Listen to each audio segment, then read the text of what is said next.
ఆకాశవాణి ప్రాంతీయ వార్తలు చదువుతున్నది ఎస్ మణి. ముఖ్యాంశాలు: తయారీ రంగాన్ని బలోపేతం చేయడం, వ్యవస్థాపకత అంశాలపై ముఖ్యమంత్రి నారా చంద్రబాబు నాయుడు ఈరోజు సమీక్ష నిర్వహిస్తున్నారు. ప్రముఖ కర్ణాటక సంగీత వాగ్గేయకారులు త్యాగరాజ 259వ జయంతి సందర్భంగా ఉప ముఖ్యమంత్రి కె. పవన్ కళ్యాణ్ నివాళులు అర్పించారు. పరిశ్రమల ప్రతినిధులతో చర్చిస్తూ రాష్ట్రానికి పెద్ద ఎత్తున పెట్టుబడులు వచ్చేలా ప్రభుత్వం కృషి చేస్తోందని మంత్రి పి. నారాయణ పేర్కొన్నారు. వెనుకబడిన వర్గాల వారికి ప్రభుత్వ ప్రయోజనాలు సమర్థవంతంగా చేరేలా చేయడమే బీసీ కమిషన్ లక్ష్యమని చైర్మన్ రాజీవ్ రంజన్ మిశ్రా తెలిపారు. తిరుపతి జిల్లాలో ఈరోజు జరిగిన రహదారి ప్రమాదంలో 4 మృతి చెందారు. ఇక వార్తల్లోని వివరాలు: ముఖ్యమంత్రి నారా చంద్రబాబు నాయుడు ఈరోజు పలు అంశాలపై సమీక్ష నిర్వహిస్తున్నారు. అమరావతిలోని రాష్ట్ర సచివాలయంలో జరుగుతున్న ఈ సమావేశంలో తయారీ రంగాన్ని బలోపేతం చేయడం, వస్తు ఉత్పత్తి, వ్యవస్థాపకత అంశాలపై సంబంధిత శాఖల అధికారులతో చర్చించారు.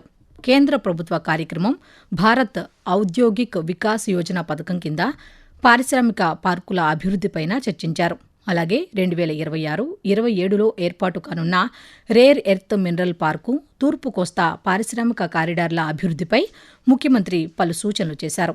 అనంతరం రియల్ టైం గవర్నెన్స్ ఆర్టీజీఎస్పై సమీక్ష నిర్వహించనున్నారని అధికారులు తెలిపారు. ప్రజా సమస్యల పరిష్కారానికి చర్యలు తీసుకుంటున్నామని కేంద్ర పౌర విమానయాన శాఖ మంత్రి కె. రామ్మోహన్ నాయుడు తెలిపారు.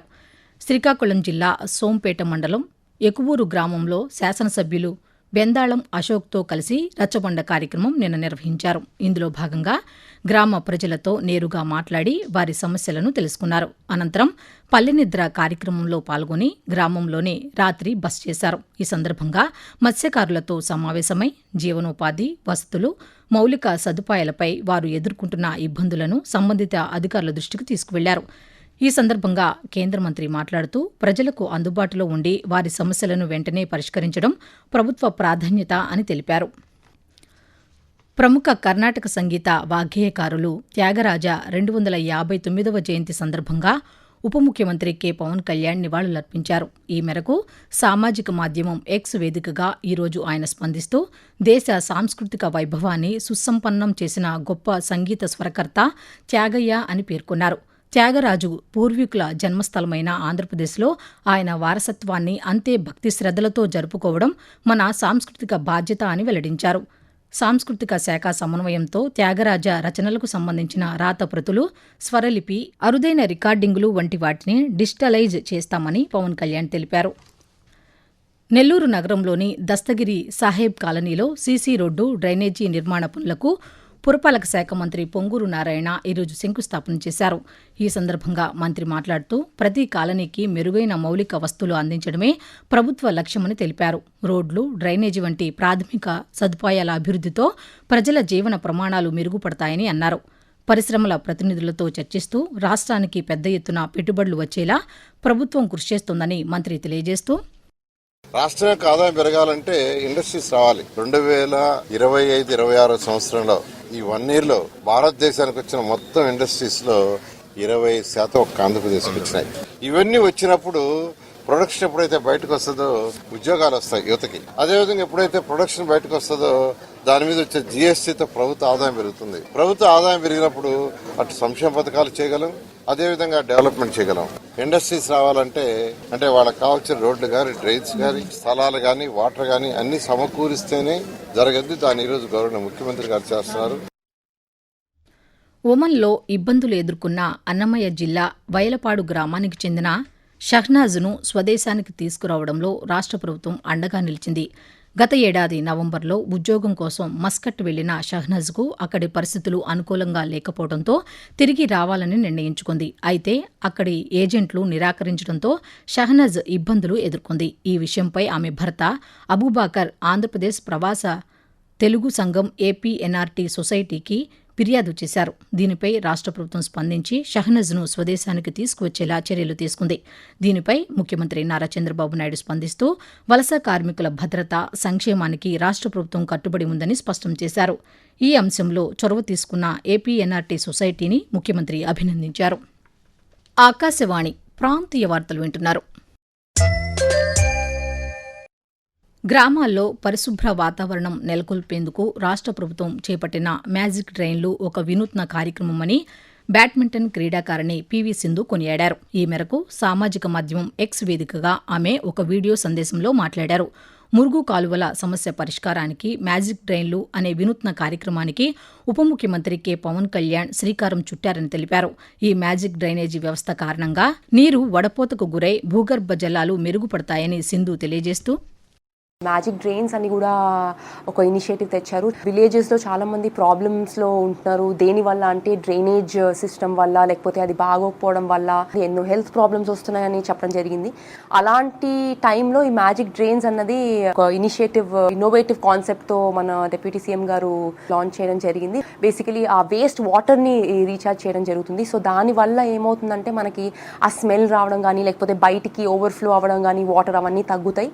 అట్ ద సేమ్ టైం మనకి ఇన్ఫెక్షన్స్ కానీ, లేకపోతే ఆ బ్యాడ్ స్మెల్ రావడం కూడా కొంచెం తగ్గుతుంది. అండ్ దాంతో అందరూ హ్యాపీగా ఉండొచ్చు, అట్ ద సేమ్ టైం హెల్తీగా కూడా ఉండొచ్చు. వెనుకబడిన వర్గాల వారికి ప్రభుత్వ ప్రయోజనాలు సమర్థవంతంగా చేరేలా చేయడమే బీసీ కమిషన్ లక్ష్యమని BC commission chairman Rajiv Ranjan Mishra పేర్కొన్నారు. బీసీ రిజర్వేషన్లపై సమగ్ర అధ్యయనం కోసం ప్రభుత్వం నియమించిన బీసీ కమిషన్ తూర్పుగోదావరి జిల్లా రాజమహేంద్రవరంలోని R&B అతిథి గృహంలో ఈరోజు బహిరంగ విచారణ నిర్వహించింది. ఈ సందర్భంగా రాజీవ్ రంజన్ మిశ్రా మాట్లాడుతూ, బీసీల సామాజిక ఆర్థిక స్థితిగతుల ఆధారంగా రిజర్వేషన్లు ఖరారు చేస్తామని తెలిపారు. జనాభా నిష్పత్తి, ప్రాంతాల వారి పరిస్థితులను దృష్టిలో ఉంచుకుని రిజర్వేషన్లు నిర్ణయిస్తామని తెలిపారు. స్వీకరించిన వినతులను సమగ్రంగా పరిశీలించి ప్రభుత్వానికి నివేదిక అందజేస్తామని తెలిపారు. దేశంలో ప్రతి వర్గానికి అభివృద్ది ఫలాలు అందేలా ప్రధానమంత్రి నరేంద్ర మోదీ చర్యలు తీసుకుంటున్నారని ముఖ్యమంత్రి నారా చంద్రబాబు నాయుడు పేర్కొన్నారు. దేశంలోని పలు రాష్ట్రాల్లో భారతీయ జనతా పార్టీ ఎన్నికల ఫలితాలపై ఆయన ఈరోజు సామాజిక మాధ్యమం ఎక్స్ వేదికగా స్పందిస్తూ, కేంద్ర ప్రభుత్వం చేపడుతున్న కార్యక్రమాలకు ప్రజలు తమ ఓటు ద్వారా మద్దతు తెలిపారని అన్నారు. ఇక మరోవైపు ఈ ఫలితాలపై విజయవాడలో నిర్వహించిన పాత్రికేయుల సమావేశంలో వైద్య ఆరోగ్య శాఖ మంత్రి వై సత్యకుమార్ యాదవ్ ఈరోజు మాట్లాడుతూ, 16 రాష్ట్రాల్లో భారతీయ జనతా పార్టీ సొంతంగా అధికారంలో ఉంది. ఇవాళ మరొక రాష్ట్రం వెస్ట్ బెంగాల్ కూడా బీజేపీ అధికారంలో కూడా వచ్చింది. అదేవిధంగా ఇతర 6 రాష్ట్రాలు ఎన్డీఏ రాష్ట్రాలు కలిపి మొత్తంగా 23 రాష్ట్రాల్లో ఇవాళ ఎన్డీఏ పాలన కొనసాగుతూ ఉంది. దీనికి ప్రధాన కారణం ఒకటే, ప్రజలు కోరుకున్న విధంగా పాలన కొనసాగుతూ ఉంది. వారి ప్రాంతాలు అభివృద్ధి చెందుతున్నాయి. ప్రజలకి మౌలిక సదుపాయాల కల్పన జరుగుతూ ఉంది. అన్ని రాష్ట్రాలను కలుపుకొని ఈ దేశాన్ని విశ్వగురువుగా చేయడం కోసం ఒక వికసిత్ భారత్ నిర్మాణం చేసే దిశగా కూడా వెళ్ళడానికి అవకాశం ఉంది. తిరుపతి జిల్లాలో ఈరోజు జరిగిన రహదారి ప్రమాదంలో 4 మృతి చెందారు. శ్రీకాళహస్తి సమీపంలోని ఉరందూరు జాతీయ రహదారిపై ఆగి ఉన్న లారీని అంబులెన్స్ ఢీకొట్టడంతో ఈ ఘటన చోటు చేసుకుందని డీఎస్పీ నరసింహమూర్తి తెలిపారు. ఈ ఘటనలో 4 ప్రాణాలు కోల్పోగా 2కి తీవ్ర గాయాలు అయ్యాయని చెప్పారు. మృతుల్లో 3 పురుషులు, 1 మహిళ ఉన్నారని తెలిపారు. గాయపడిన 2ని తిరుపతి రుయా ప్రభుత్వ ఆసుపత్రికి తరలించినట్లు డీఎస్పీ తెలిపారు. ప్రజా సమస్యల పరిష్కార వేదిక కార్యక్రమంలో వచ్చిన ప్రతి అర్జీని క్షుణ్ణంగా పరిశీలించి సమస్యలను పరిష్కరించేలా చర్యలు తీసుకుంటున్నామని ఆర్థిక శాఖ మంత్రి పయ్యావుల కేశవ్ అన్నారు. అనంతపురం జిల్లా ఉరవకొండ మండలం కౌకుంట్ల గ్రామంలో ఈరోజు నిర్వహించిన ప్రజా దర్బార్ కార్యక్రమంలో మంత్రి పాల్గొని ప్రజల నుండి దరఖాస్తులు స్వీకరించారు. ప్రాంతీయ వార్తలు ముగించే ముందు ముఖ్యాంశాలు మరోసారి. తయారీ రంగాన్ని బలోపేతం చేయడం, వ్యవస్థాపకత అంశాలపై ముఖ్యమంత్రి నారా చంద్రబాబు నాయుడు ఈరోజు సమీక్ష నిర్వహిస్తున్నారు. ప్రముఖ కర్ణాటక సంగీత వాగ్గేయకారులు త్యాగరాజ 259వ జయంతి సందర్భంగా ఉప ముఖ్యమంత్రి కె పవన్ కళ్యాణ్ నివాళులర్పించారు. పరిశ్రమల ప్రతినిధులతో చర్చిస్తూ రాష్ట్రానికి పెద్ద ఎత్తున పెట్టుబడులు వచ్చేలా ప్రభుత్వం కృషి చేస్తోందని మంత్రి పి నారాయణ పేర్కొన్నారు. వెనుకబడిన వర్గాల వారికి ప్రభుత్వ ప్రయోజనాలు సమర్థవంతంగా చేరేలా చేయడమే బీసీ కమిషన్ లక్ష్యమని చైర్మన్ రాజీవ్ రంజన్ మిశ్రా తెలిపారు.